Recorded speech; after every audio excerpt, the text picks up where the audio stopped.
Let's talk about the importance of this series here. I mean, this last 4 weeks have just been a wild ride, back, forth, but you think y'all are starting to develop some consistency? Yeah, I think especially this last weekend that we really played baseball the way that that we want to play it, and the way that we did a lot of the time, of course, last year. And, we don't like to talk about that, but I felt like last weekend, or this past weekend, was a lot more, what we want to do as far as putting barrel on the ball, and obviously giving a one run for the whole weekend is great.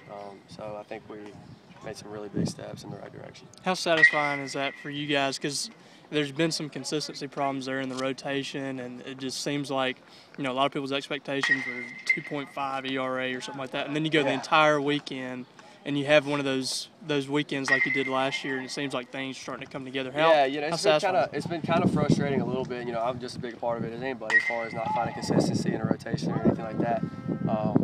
But the frustrating thing is we know how good we can be, and I don't think we really showed that really all year up until this past weekend. I think this past weekend as a whole, I think we really kind of showed what we are capable of doing and what we expect to do every weekend. I know you guys in the dugout, and Coach Cohen, he wants to take one game at a time, but do you kind of look at those standings and see, hey, we're just a game out of first place in the West, so you start to say, okay, we can get the ball rolling here. Yeah, I mean, it helps for sure.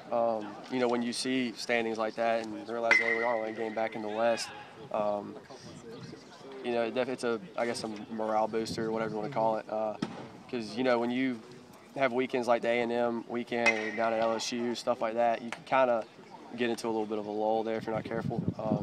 And then so obviously to bounce back and win 3 against Auburn, and then see that we're still right there at the top where we want to be, and everything that we still want to accomplish is out there in front of us to do so.